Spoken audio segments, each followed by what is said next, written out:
أحمد يسأل يقول: ما الضابط الشرعي في التثاؤب أثناء الصلاة؟ أحمد بارك الله فيك، أولا التثاؤب من الشيطان والعطاس من الله، فالله تعالى يحب العطاس، ولذلك إذا عطس المسلم يقول الحمد لله، ويشمته من يسمع تحميده فيقول يرحمك الله، ويرد عليه ويقول يهديكم الله ويصلح بالكم.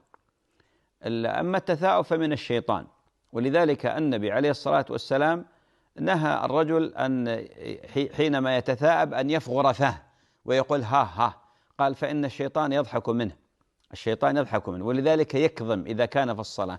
ما معنى الكظم؟ الآن هو في الصلاة فجاءه التثاؤب يكظم، يعني يغلق فمه قدر المستطاع حتى يذهب التثاؤب.